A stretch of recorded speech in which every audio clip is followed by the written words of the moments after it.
ressuscitou, de modo que, de agora em diante, a ninguém mais consideramos do ponto de vista humano, ainda que antes tenhamos considerado a Cristo dessa forma, agora já não o consideramos assim. Portanto, se alguém está em Cristo, é nova criação. As coisas antigas já se passaram, eis que surgiram coisas novas. Tudo isso provém de Deus que nos reconciliou. Diga comigo, reconciliou. Reconciliou. Que nos reconciliou consigo mesmo por meio de Cristo e nos deu o ministério da reconciliação. Ou seja, que Deus, em Cristo, estava reconciliando consigo o mundo, não levando em conta os pecados dos homens, e nos confiou a mensagem da reconciliação. Portanto, somos embaixadores de Cristo, como se Deus estivesse fazendo o seu apelo por nosso intermédio. Por amor a Cristo, lhe suplicamos, reconciliem-se com Deus. Deus tornou pecado por nós, aquele que não tinha pecado, para que nele nos tornássemos justiça de Deus. Amém? Feche seus olhos, irmãos. Senhor Jesus, nós estamos diante da Tua palavra, Senhor. Nós acreditamos que a Sua Escritura ela é suficiente, Jesus, para mudar a nossa vida. Jesus, nós não viemos aqui, Senhor, ofertar algo que nós queremos que o Senhor nos dê, Jesus. Muito pelo contrário, Senhor. Nós queremos buscar ao Senhor verdadeiramente e entender aquilo que o Senhor quer falar conosco nesta noite, Jesus. Pai, nós te pedimos nesta noite, Jesus, que os corações venham estar abertos, Senhor, para a Sua palavra, Senhor. Pai, que todo tipo de preconceito, Jesus, que todo tipo de expectativa que não vem do Senhor, nós lançamos por terra pelo poder do Seu nome, Jesus. Nós acreditamos que o Senhor é poderoso e que o Senhor quer fazer algo novo neste lugar, esta noite, Jesus. Pai, nosso coração já está preparado, Senhor. Faz o Teu querer no meio de nós, Jesus. Faz o Teu querer no meio de nós, Jesus. Nós te pedimos, Senhor. Nós estamos aqui, Senhor, na posição de servo, crendo que o Senhor irá fazer algo nas nossas vidas, Pai. Eu te agradeço, Jesus, porque o Senhor sempre está comigo. Porque o Senhor sempre está comigo, Jesus. E eu creio que o Senhor vai falar com esse povo nesta noite. Amém? Diga amém. Amém. Irmãos, a passagem que nós lemos, o apóstolo Paulo, ele é muito enfático em falar que o evangelho que nós temos hoje, que o evangelho que Jesus nos deu, é o evangelho da reconciliação. Por que evangelho da reconciliação? Quero lembrar aos irmãos que era necessário que Cristo morresse por nós, para que a dívida que nós tínhamos com Deus em relação ao pecado, ela fosse quitada. Se você já sabe isso, diga amém. Então, meus irmãos, eu não venho trazer uma mensagem nova para vocês. Eu não venho trazer uma mensagem que vocês digam, nossa, que mensagem. Mas eu quero trazer algo que já está dentro do espírito dos irmãos. Algo que já está edificado dentro de você no dia que você aceitou a Jesus Cristo como seu Salvador. Que eu quero que vocês entendam nesta noite que o fundamento principal que nós temos que ter, que é o Evangelho de Jesus Cristo, e que o fundamento principal, que é o alicerce de tudo que nós acreditamos, em mais de 500 e não sei quantos anos de história da igreja, que o fundamento principal que você tem que ter na sua vida, e se você não tem, comece a se questionar se você realmente é um cristão, é acreditar que Cristo ele está vivo. Aleluia. O Cristo ressurreto, meus irmãos, é um dos principais fundamentos da história da igreja. Na Reforma Protestante, Lutero enfatizou isso. Na Reforma de Genebra, João Calvino enfatizou isso. E nesses anos e anos de história da igreja, nós continuamos enfatizando isso, que em mais de 2000 anos nós acreditamos em um homem que morreu e ressuscitou ao terceiro dia. Aleluia. Ah, meus irmãos, eu não sei se isso te alegra. Saber que o Deus a quem você adora, Ele tomou forma de homem, como diz em Filipenses, lá no capítulo 1, no capítulo 1, se eu não me engano, não me falha a memória, que o mesmo Deus, Ele se despojou de toda a sua glória, assumiu a forma de homem e foi fiel até a morte e morte de cruz. E por causa disso, Deus lhe deu um nome que está acima de todo nome. Glória a Jesus. Então, meus irmãos, o principal fundamento que nós temos como cristãos e temos como igreja é que o fundador do cristianismo, ele não está morto. O fundador do cristianismo, ele está vivo. Aleluia. Vira para a pessoa que está do seu lado e diga: ei, meu irmão, Jesus está vivo, sabia? Jesus está vivo, sabia? Fala com vontade, irmão. Você sabe que Jesus está vivo. Jesus está vivo, irmão. Sabia disso? Aleluia. Sabe por quê, meus irmãos? Nós precisamos nos lembrar que Jesus Cristo está vivo.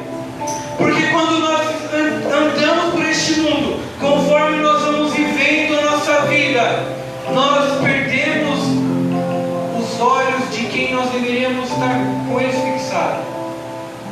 Nós perdemos Cristo de vista. Nossa, irmão, aí você está mentindo. Eu perder Jesus de vista? Jamais. Sabe por quê, meus irmãos? Nós perdemos a Cristo de vista quando as coisas dessa vida começam a fazer mais sentido do que o Evangelho. Saiba, meu irmão, que Jesus já não é prioridade na sua vida. Nós ouvimos que a graça de Deus, nós sabemos que a graça de Deus, ela é de graça. Não é verdade? A graça de Deus pelos pecadores e por nós, ela é de graça. Mas o chamado de Jesus para carregar a cruz, ele vai custar tudo aquilo que você tem. Então, meus irmãos, não tem como nós pregarmos que Jesus está vivo se nós mesmos não acreditamos na nossa mensagem. Em Mateus, no capítulo 16, no versículo 15, do versículo 15 ao 19, Jesus ele pergunta para os discípulos: quem diz quem é o Filho do Homem? Quem vocês acham que é o Filho do Homem? É porque os discípulos, o contexto desse versículo é que os discípulos eles tinham ido para uma cidade muito idólatra. E nessa cidade idólatra havia muitos deuses, irmãos. Muitos deuses. Que era na cidade de Filipe. E aí Jesus pergunta para os 12: quem eu sou? Quem é o Filho do Homem? Talvez muitos ficaram em dúvida em responder. Mas aí Pedro, ele toma uma atitude de uma revelação do céu. Ele diz: o Senhor é o Cristo, o Filho do Deus vivo. Ele diz: o Senhor é o Cristo, o Filho do Deus vivo. E Jesus diz para ele que não foi carne nem sangue que revelou, mas foi o Pai. E se o Pai revelou, é porque, irmãos, quando nós nos aproximamos de Deus, quando nós temos essa convicção, quando nós entendemos que esse é o principal fundamento do Evangelho, o nosso Deus, que é o nosso Pai, Ele nos dá uma revelação de quão grande amor Ele tem por nós e do quanto nós somos indignos. Sabia disso ou não? Sabia, com certeza sabia disso. Você não merece o amor de Deus. Você não merece o amor de Deus. Como assim, irmão? Não merece o amor de Deus? Que é isso? Eu digo para você nessa noite: você sabe quanto custa a sua vida? Você sabe o quanto custou a vida de Jesus naquela cruz? Ele pagou um alto preço, meus irmãos.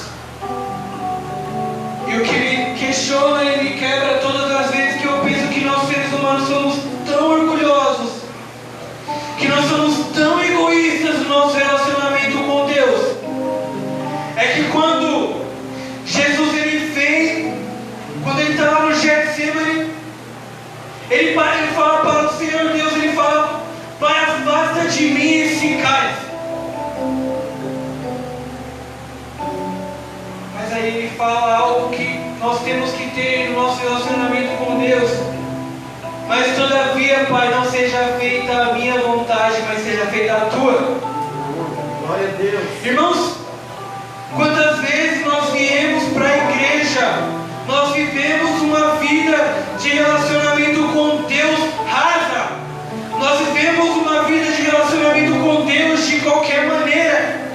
E aí na primeira dificuldade que a gente tem, a gente chega diante de Deus e quer colocar o Senhor na parede. Não, Senhor Deus, mas por que é que eu não consegui esse trabalho? Não, Senhor Deus, mas por que é que eu não estou conseguindo tirar minha casa própria? Não, Senhor Deus, por que é que eu não consigo casar? Não, Senhor Deus, por que é que a minha vida não muda? Meu querido, se você professa uma fé cristã, e você diz que realmente ama essa palavra, e ama ao Senhor, a pergunta que você deveria se fazer, não é porque as coisas não estão indo do seu jeito, mas é porque as coisas não estão indo do jeito que o Senhor quer. Existe diferença entre duas vidas. Uma diferença de uma vida que tem um propósito alinhado com o coração de Deus e uma vida que vive as suas próprias vontades. Eu pergunto para você nessa noite, qual é a sua vida, meu irmão?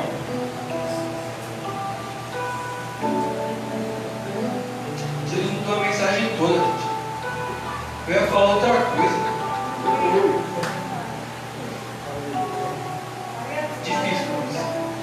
É difícil pregar. Você faz mó sermão, né? Você faz mó sermão bonito, aí você ora, consagra. Aí Jesus chega na pregação e fala: então, não é isso não. Eu posso dizer?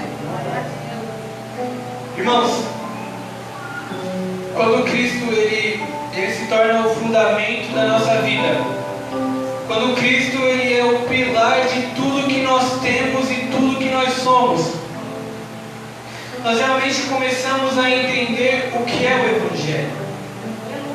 O Evangelho, irmãos, não é eu tenho uma roupa, e o pastor Davi não tem nenhuma roupa. O Evangelho me ensina que eu tenho uma roupa, e o pastor Davi também tem uma roupa. Porque eu tenho uma roupa. Ficou claro? Ficou confuso, né? Tá bom. Vou simplificar. O Evangelho me ensina que se o meu irmão não tem, eu tenho, nós temos, porque eu posso dar para ele aquilo que eu tenho. O Evangelho não se trata de você reter aquilo que você tem, mas se trata de você entregar tudo aquilo que você tem. Ah, meu irmão, você não entendeu? O Evangelho não se trata de quantas coisas nós temos, mas de quantas coisas nós entregamos para Deus. É muito pesado quando nós pensamos nisso. Repita comigo nessa noite: Jesus, seja o meu fundamento. Repete de novo: Jesus, seja o meu fundamento.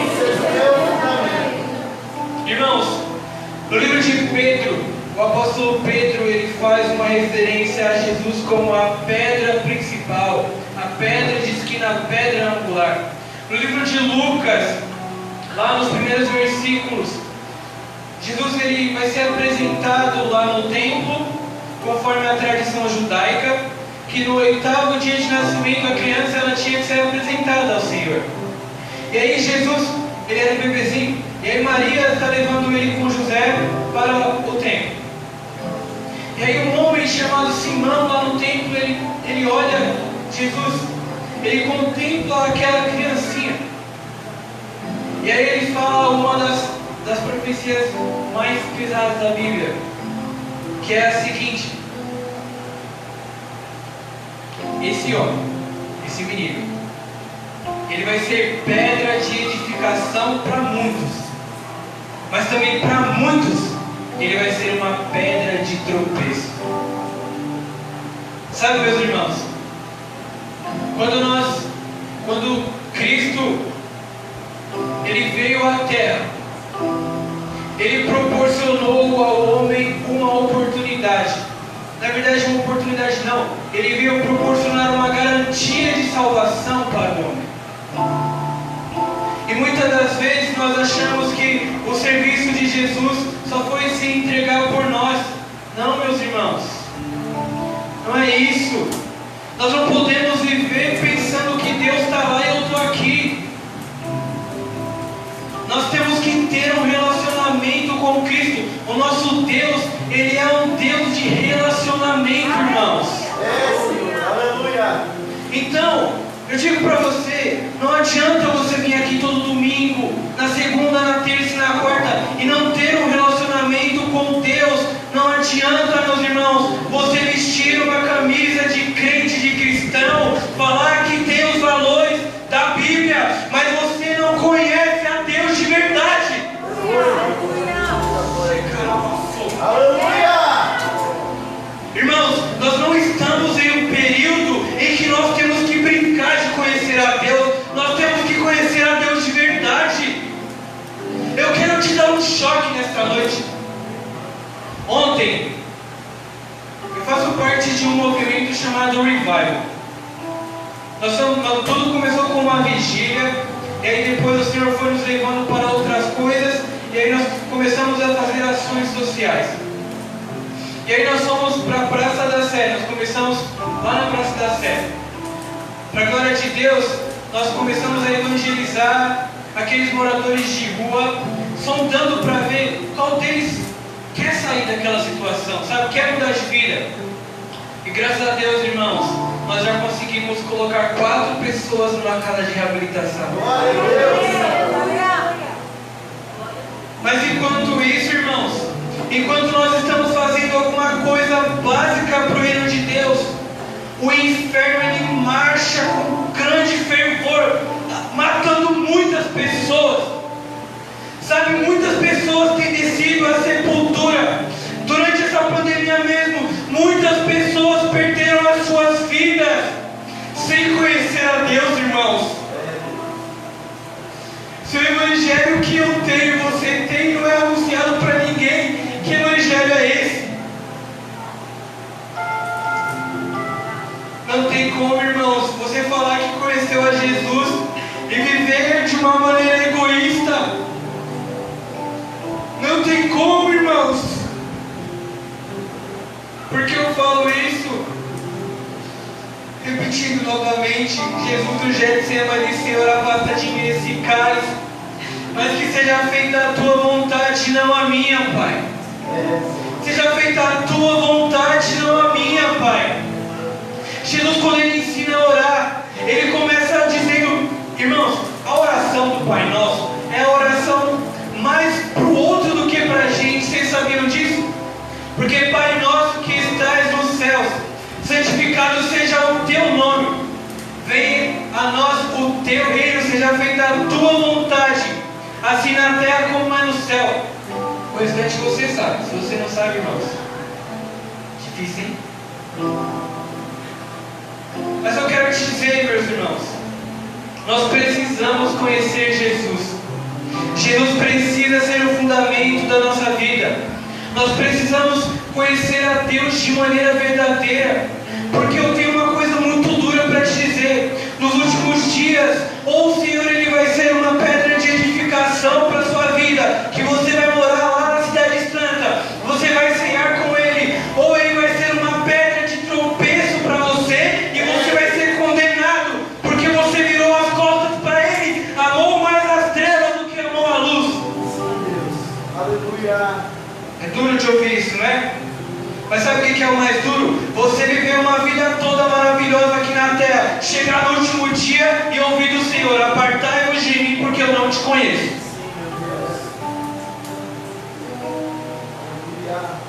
Não importa quantos anos você tem de crente, irmão. Se você não frutifica, você não conhece a Deus de verdade. A W. Tozer, no seu livro Conhecendo Verdadeiramente a Deus, ele diz que se o homem ele perde a fome e a sede que ele tem por conhecer a Deus, ele não ama o Senhor de verdade, não deseja conhecê-lo, e não deseja ser salvo por Ele. Se pergunte nessa noite, irmãos, qual tem sido o fundamento da sua vida? Tem sido o seu trabalho? Tem sido a sua família? Tem sido os seus hobbies? Tem sido os seus sonhos? Tem sido os seus projetos? Cristo tem ficado em primeiro plano ou último da lista? Irmãos, nós precisamos ser uma igreja que ama a Jesus de verdade. Não só de palavras, irmãos. Porque palavras todo mundo fala, irmãos. Jesus disse que se vocês me amarem, verdadeiramente guardarão os meus mandamentos. Se você não guarda o mandamento, irmão, você não ama. Acorda, irmãos. Nós estamos vivendo um momento difícil e crucial para a igreja. Porque muitos foram e não voltaram. Durante a pandemia, muitas pessoas se afastaram de Jesus. Ah, Jesus não quero Jesus não. Só que o questionamento que nós temos que fazer, irmãos, eu realmente amo ao meu Senhor, eu realmente sirvo ao meu Senhor, ou eu sou só mais um crente? Faça um paralelo com a sua vida. Se você é só um crente, o que diferencia você dos fariseus da época de Jesus? Século 20? 21? Se você não tem uma vida de devoção a Deus, irmãos, eu sinto muito, não adianta você querer vir prestar um culto racional. Porque como você vai prestar um culto para quem você nem conhece?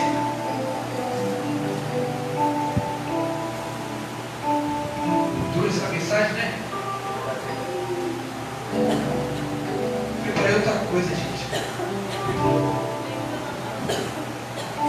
Irmãos, em Efésios, no capítulo 2, o versículo 20 diz que Cristo, Ele é... Nós igreja, nós quanto igreja, estamos fundamentados sobre o fundamento dos apóstolos, cujo qual a pedra principal é o Senhor Jesus. Então, meus irmãos, hoje essa mensagem é mais para você pensar mesmo. Será que você realmente conhece a Jesus? E sabe por que eu gosto tanto de pregar sobre isso? Porque essa é a mensagem da minha vida. Durante muito tempo, meus irmãos, eu vivo uma vida de crente. Me pergunta, irmão, como assim? Pergunta aí, como assim? Irmãos, é o crente, ensinar para vocês o que é o crente da rotina. Ele vem para a igreja no domingo, aí na segunda e terça ele vive. Aí na quarta ele vem para o culto. Por quê? Porque quarta tem culto. Quarta aqui tem culto, né? Quarta tem culto. Aí na quinta-feira ele continua vivendo. Na sexta tem culto. Tem um culto. Ele não desenvolve relacionamento com Deus. Então tudo aquilo que ele ouve, tudo aquilo que ele recebe, ele retém, mas ele não pratica. Logo, aquilo que você não pratica, meus irmãos, você esquece, porque você não está vivendo. E aí você chega no sábado, e aí você vem para a igreja de novo, porque sábado tem culto. E aí você vem aqui, glória a Deus, escuta tudo que tem para ouvir, mas depois você vai embora. E aí chega o grande dia que é o domingo, e aí você vem para a igreja de novo. E aí você vem para a escola dominical, você tem escola dominical de manhã, e você vem para o culto à noite. Aí você escuta, sua vida não muda nada, e é isso. Alguém se identificou com isso? Fala, não, irmão. Diga aí, irmão. Não. Então, meus irmãos, eu cresci assim, irmãos. E Deus muitas vezes falava comigo na igreja, usava pessoas para falar comigo na igreja, não acontecia. Eu gostava de estar na igreja. Mas eu gostava porque era rotina, porque eu não amava a igreja. E aí chegou um momento da minha vida, como o experiente de 40 anos falando, né? Chegou um momento na minha vida em que eu comecei a me afastar um pouco das coisas da igreja. E aí eu comecei a sair, rolezar, sair com os amigos. E essas saídas levavam a outras saídas e para tirar coisas que não convêm ao caso. Então, meus irmãos, teve um dia que eu cheguei em casa tarde. Aí meu pai abriu a porta para mim. Acho que é a primeira vez que eles vão ver esse testemunho meu. Aí ele abriu a porta para mim e perguntou se eu estava bem. Aí eu falei que eu estava bem. E eu fui pro meu quarto. Aí eu tomei um banho. Voltei para o meu quarto. E aí eu tranquei a porta, fechei e apaguei a luz. E aí eu sentei na minha cama. E aí veio uma voz, não bonita, dizendo para mim: meu, você é a vergonha dos seus pais. Como pode você ser um filho de pastor, fazer essas coisas? Você é um lixo. Sabe o que você deveria fazer? Você deveria abrir a sua porta que dá para a varanda, ir em direção à sua laje e se jogar. Sabe por quê? Porque assim você evita a vergonha que você está dando para os seus pais. E aí essa voz começou a falar mais forte. Ela começou a intensificar e não parecia mais uma, parecia muitas vozes dentro do meu quarto. Se mata, você é um lixo. Se mata, você é um lixo, você não vale nada. Se os seus pais soubessem o que você faz, o que você está fazendo, eles teriam vergonha de você e expulsariam dessa casa. Você é uma vergonha. E você ainda vai para a igreja e fala que conhece a Deus. Se mata. Vai resolver todos os seus problemas. E aí eu comecei a chorar dentro do meu quarto, irmãos. E parece que quanto mais eu chorava, as vozes ficavam mais fortes dentro de mim. E aí eu dei o primeiro passo, eu coloquei o pé no chão. Eu estava sentado na cama, eu coloquei o pé no chão.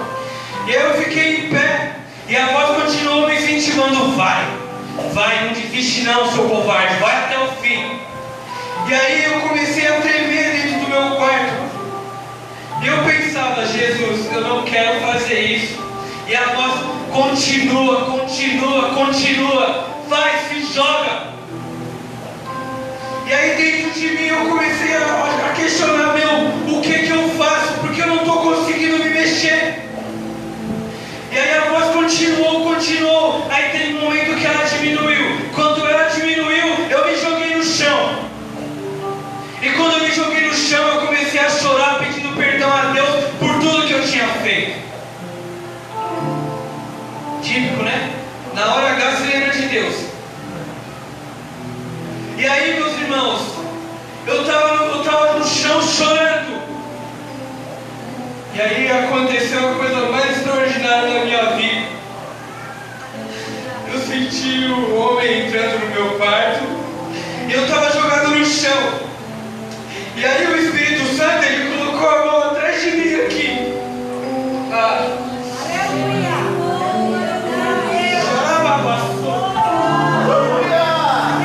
E aí ele colocou a mão em cima de mim e disse: filho, seus pecados são perdoados, você não precisa fazer isso. E aí ele começou a tratar todas aquelas que estavam acontecendo dentro de mim.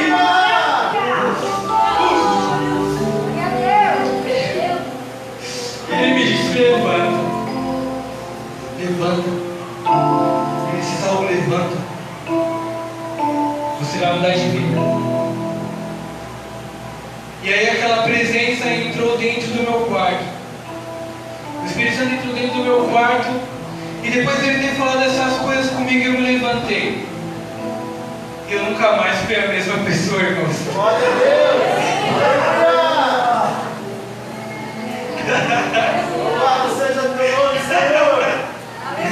Sabe por que eu nunca mais fui a mesma pessoa? Porque eu conheci um homem. Esse homem, ele mudou a minha vida. Ele quer mudar a sua vida também, irmão. E depois desse dia, irmãos, coisas extraordinárias começaram a acontecer na minha vida. Quem é da igreja há mais tempo sabe que quando você faz alguma coisa errada na igreja, você fica um tempo afastado, né? E aí eu estava nesse tempo afastado. E nesse tempo o Senhor ele começou a tratar coisas dentro do meu coração. Ele começou a tirar raízes que o mundo havia criado dentro de mim, que para mim fazia sentido. E o Senhor ele começou a transformar a minha mentalidade. E aí eu comecei a me aprofundar na palavra. E aí eu comecei a orar mais. E aí eu comecei a jejuar. E aí chegou o final desse tempo que eu fiquei afastado das coisas da igreja. E aí quando eu voltei para a igreja, eu já não enxergava mais o culto como o culto de domingo. Não, eu enxergava e eu enxergo até hoje o culto como um momento que eu tenho de relacionamento com o meu Pai também. Eu me relaciono no secreto e eu me relaciono em unidade junto com os irmãos. Aleluia! E aí eu comecei a pregar. E aí eu comecei a evangelizar. Eu e um amigo meu chamado David. A gente começou, a gente fazia tudo errado junto. Aí Jesus me pegou, aí depois Jesus pegou ele, no quarto dele também. E aí a gente virou crente de verdade. Aleluia! E aí, irmãos, conforme nós fomos caminhando com Cristo, coisas grandes começaram a acontecer. Nós começamos a orar por pessoas com problemas na coluna. Nós começamos a orar por pessoas enfermas. Nós começamos a expulsar demônios. Nós começamos a liberar batismo com o Espírito Santo sobre a vida das pessoas. Sabe por quê, irmãos? Não é eu que faço as coisas, não é o pastor que faz as coisas. Quem faz as coisas acontecerem é Deus. Aleluia! E qual é o fundamento principal? Que para tudo isso acontecer, você entender que Jesus morreu por você, ao terceiro dia ele ressuscitou, e ele está sentado à direita de Deus Pai, e está intercedendo por nós, olhando pela nossa vida. Sim, Senhor! Ah, meus irmãos, e coisas grandes foram acontecendo. Aí o David foi lá e casou. Casamento é bênção, viu, irmão? Eu só falo isso porque depois a gente começa a sair tanto junto. Aí o David casou. Aí Deus começou a abençoar ele lá. Aí Deus começou a me abençoar em outras coisas. Eu não gosto de contar muito testemunho, irmão, porque parece que eu não tenho mensagem. É engraçado. Mas enfim, Jesus ele transformou a minha vida, sabe? Eu tenho uma testemunha aqui na igreja, meu amigo Mael. Ele viu essa mudança. Não sei se ele lembra, mas ele viu essa mudança. Então, meus irmãos, o que é que a nossa geração precisa? O que é que o mundo precisa? O mundo precisa de Jesus. E o que é que a nossa geração dentro da igreja precisa? A nossa geração precisa amar a Jesus. Deuteronômio 6, Deuteronômio 6, no versículo 4 e 5 diz assim: ouça, Israel, só o Senhor é o Senhor. Amarás ao Senhor de todo o vosso coração, de toda a vossa força, de todo o vosso entendimento, de toda a vossa alma. Basicamente dizendo, com tudo que você tem, ame ao Senhor. E o 5 continua complementando, dizendo, e ainda por cima, ame ao seu próximo como você ama a você mesmo. Então, meus irmãos, sabe por que muitas das coisas na sua vida estão travadas? Porque você não está depositando a sua fé e não está tendo relacionamento com quem você precisa ter. Você não está amando quem você precisa amar de verdade, que é Jesus. Parece um papo muito religioso, mas irmãos, Jesus ele está muito além de uma religião. Jesus ele está muito além do que só uma filosofia. Jesus ele está muito além do que só uma ideia de esquerda ou de direita. Jesus ele está muito além do que a psicologia. Jesus ele está muito além do que a sabedoria humana. Sabe por quê? Coríntios me ensina lá no capítulo de número 1 que a sabedoria de Deus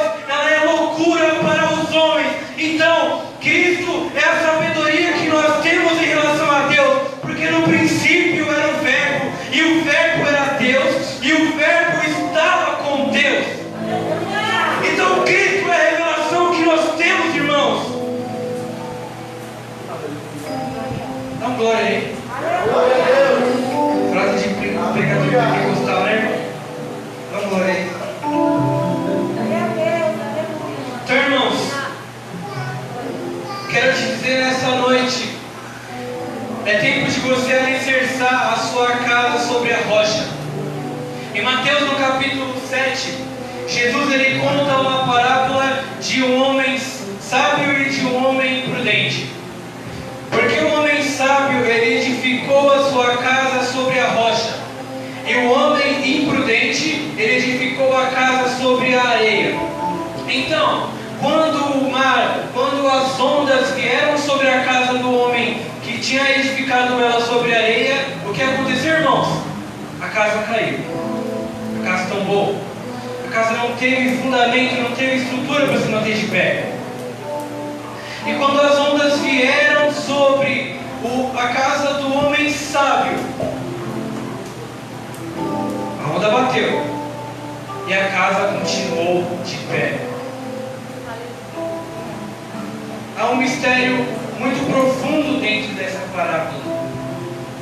Porque Jesus ele ali não se colocou como uma rocha, mas nós sabemos que Ele é a rocha. Então, meus irmãos, trazendo um paralelo para os dias de hoje, aonde está edificada a sua casa? Você tem edificado a sua casa em cima das coisas vãs dessa vida, que é areia? Ou você tem edificado a sua vida sobre a rocha que é o Senhor? É, Senhor. Irmãos, para conhecermos a Deus de maneira verdadeira, a primeira coisa que acontece é o Senhor permitir que nós conheçamos. Mas aí também cabe o homem ser impulsionado por aquilo que está acontecendo e querer conhecer a Deus de verdade. Glória a Deus. E, meus irmãos, a igreja brasileira, ela já viveu muitas coisas boas com Deus. Ela tem vivido muitas coisas boas com Deus. Nós somos um povo avivado. A igreja brasileira é uma igreja avivada que tem fervor. Mas, irmãos, nós não podemos ficar somente no emocionalismo de fazer as coisas só por fazer. Nós temos que amar ao Senhor de todo o nosso coração e alicerçar a nossa vida sobre Ele. Precisamos alicerçar a nossa vida, meus irmãos. Porque se nós não tivermos o alicerce em Jesus Cristo, nós não temos nada. Se Jesus não for o nosso tudo, nós não temos nada, irmãos. Se coloque de pé, por favor. Glória a Deus.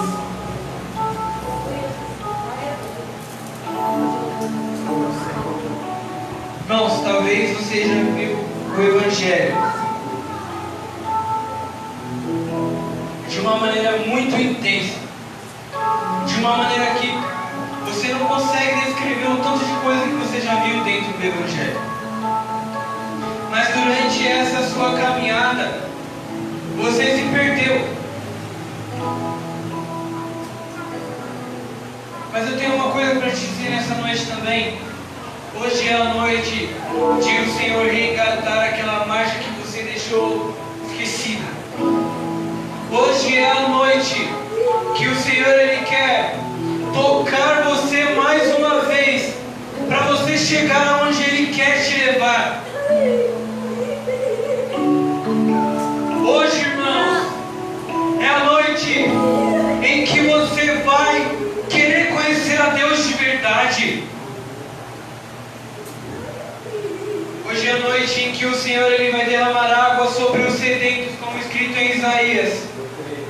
Hoje é a noite em que o Senhor vai ressuscitar os ossos secos, como diz em Ezequiel 37. E essa é a noite, meus irmãos.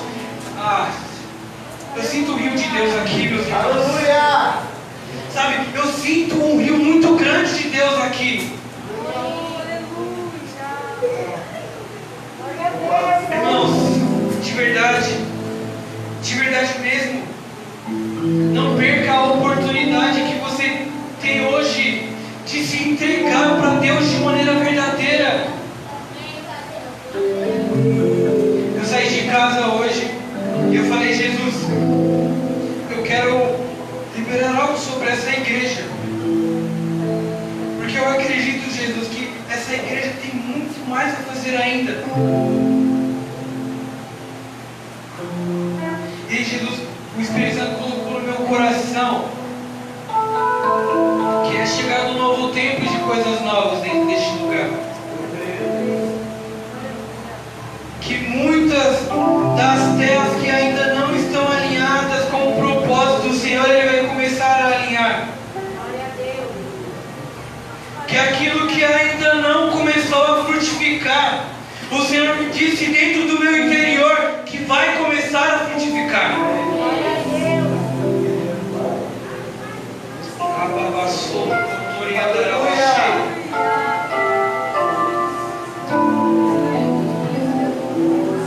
Irmãos, feche seus olhos.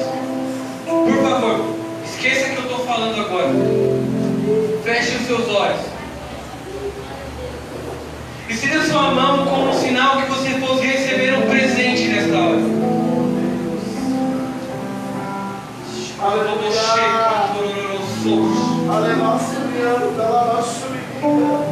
O Espírito Santo quer derramar algo novo sobre pessoas dentro deste lugar.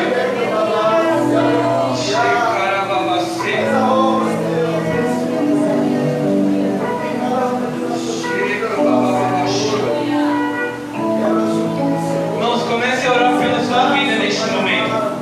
Porque eu não sei, mas você sabe como está a sua vida neste momento. Comece a orar. Peça perdão ao Senhor pelas suas falhas. Diga para o Senhor aquilo que você necessita neste momento. Irmãos, não olhe para mim, irmãos. Você não precisa de uma música para as coisas começarem a acontecer. É você e Deus agora. Comece a orar, irmãos. Comece a orar. Levante um clamor. Levante um clamor, irmãos. Aumente a intensidade dessa sua oração.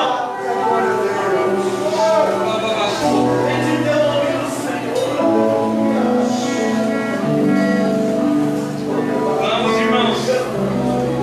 O Senhor quer nos levar para um lugar novo nesta noite.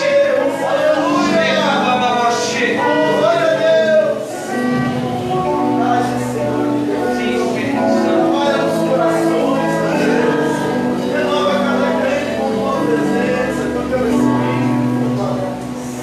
Vem só o teclado comigo. Morte vencestes, véu tu rompestes, a tumba vazia agora está. O céu te adora, proclama tua glória, pois ressuscitaste libertar. És invencível, inigualável, hoje pra sempre reinará. Teu é o reino, tu é a glória, acima de todo nome está. Poderoso esse nome é, poderoso esse nome é, o nome de Jesus.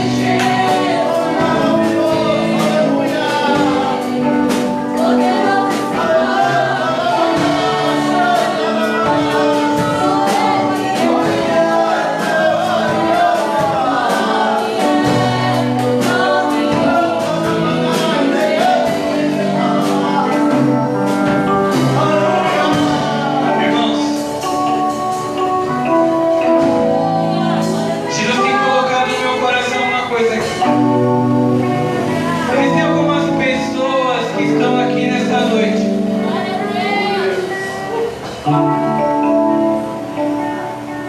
O seu coração ele tem estado dividido. Seu coração tem estado dividido. As coisas na sua vida, antes de a pandemia começar, já não estavam andando como você esperava.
fiz para você. Eu não esqueci as promessas que eu fiz. Por mais que você pense que ela não vai acontecer do jeito que eu quero, porque foi eu que prometi. Glória a Deus.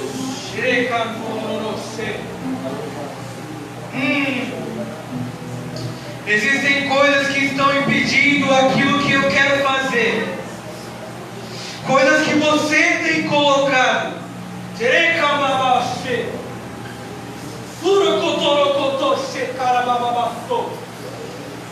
Eu vou começar a mexer.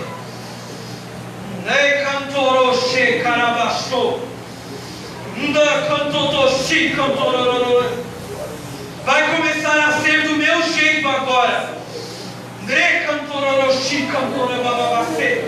Não fui eu que te chamei?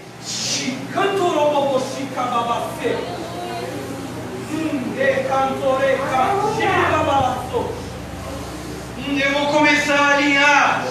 Eu vou começar a tocar. Fique avisado. Não me pergunte, Senhor, por que permite tal coisa? Me escuta, mulher. Se põe de pé.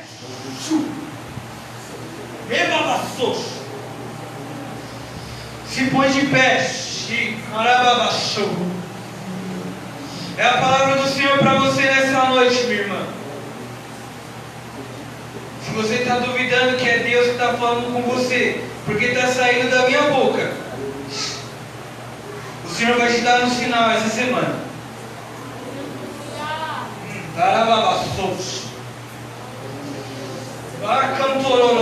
Eu sei o Deus que eu sirvo.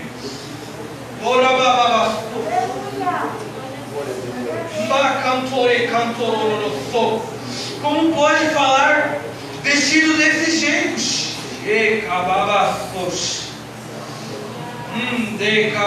Deus que fala pela boca de quem eu quero.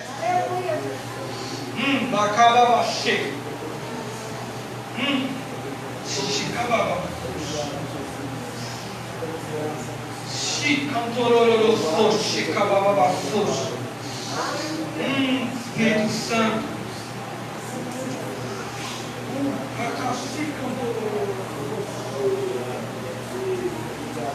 Ai, Jesus. Ai, Jesus. Aplauda Jesus nessa noite, irmão.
ministério voluntário que esteve conosco nessa noite. Deus abençoe ricamente a vida de vocês. E nesse final, irmãos, nós vamos orar por quatro propósitos. Mas só um pouquinho, só um pouquinho. Vou fazer um fundinho. Um fundão. Um fundinho. Eu quero convidar aqui na frente a Joanice e o Eduardo. E o senhor Antônio e a senhora Joana, por gentileza, venham aqui, por favor. Enquanto eles se aproximam, eu quero chamar aqui também a nossa pastora Cibele. Vem cá, pastora, por gentileza, fique aqui.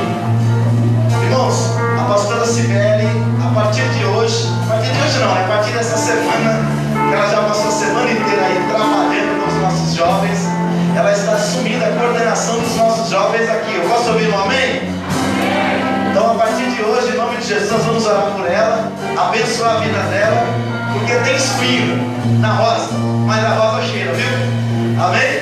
Então, ela está assumindo esse buquê de rosas e Deus vai abençoar a vida dela. Quem crê que esses jovens vão se multiplicar aqui? Hoje são 10, mas daqui a alguns meses vai ser 20, 30, 40. Quem crê comigo? Rapaz, será que só eu e o pastor Dorival que crê? Quem crê comigo que os jovens vão se multiplicar aqui? Diga amém. Diga assim, eu creio. Irmãos, há um poder muito grande naquilo que Deus colocou no nosso coração, chamado fé. Sem fé é impossível agradar a Deus. A primeira coisa que a gente precisa fazer, eu falei isso aqui sexta-feira. Primeiro, para as coisas mudarem na nossa vida, a gente precisa dar uma palavra de Deus. E a palavra de Deus já está liberada. Segundo, a gente precisa crer. Você precisa de fé. Terceiro, a gente tem que tomar uma atitude. E quarto, é só colher os resultados. Quem crê comigo, diga amém. Amém. Então, hoje são 10. Escreve isso aí. Que dia que é hoje? 29 de novembro. Quem crê que daqui a um ano nós vamos estar fazendo culto dos jovens aqui com pelo menos uns 30, 40, 50 jovens? Mas não vai ser visitante não, vai ser daqui, amém? Mas para isso precisa primeiro da palavra de Deus que já veio, segundo da fé e terceiro do nosso trabalho. Nós vamos trabalhar e Deus vai salvar muitos jovens aqui em nome de Jesus. Você ouviu o pastor Esaú profetizando aqui, ó? Eu também gosto de tudo aquilo ali. Eu tenho promessa de Deus. Então eu creio que Deus vai fazer coisa grande aqui. Segundo, nós vamos orar pela Sibeli, que vai subir os nossos jovens. Segundo, nós vamos orar pela Emily. A Emily está completando 18 anos de vida. É isso? Cadê ela? Dançou tanto que cansou? Não, vai em pé. Vem cá que nós vamos orar por tu também. Amém? Terceiro, nós vamos orar pelo propósito. Nós vamos começar sexta-feira. Nós vamos começar aqui um trabalho que a gente nunca fez aqui. Deus colocou no nosso coração e a gente compartilhou com a liderança da igreja, chamado Aviva ADJL. E eu vou dizer o que eu falei em todos os cultos acerca disso. Eu não sei o que vai acontecer em janeiro. Se vai ter lockdown de novo. Pode ter, pode ou não pode? Se a vacina vai funcionar. Se vai morrer mais 1.300.000 pessoas como já morreu. Eu não sei o que vai acontecer amanhã. Se as igrejas vão fechar tudo. Mas eu sei o que eu posso fazer hoje. E o que Deus colocou no meu coração com a liderança dessa igreja foi chamar o povo para buscar Deus. A Bíblia fala em Atos 4:31. Tendo eles orado, moveu o lugar em que estavam reunidos, e todos foram cheios do Espírito Santo, e anunciaram com ousadia a palavra de Deus. Vou falar para vocês que estão aqui o que eu falei para a igreja. Se as igrejas fechar, nós vamos estar cheios do poder de Deus para ficar crente em casa. Se as igrejas não fechar, nós vamos estar aqui com ela aberta para fazer uma grande colheita de almas para o reino de Deus. Quem crê comigo? Então vai ser 3 sexta-feiras de busca do Espírito Santo. Se você não tem compromisso lá na sua igreja, não tem trabalho, venha se reunir com a gente. Vamos começar orando, depois ouviremos a palavra de Deus e vamos orar.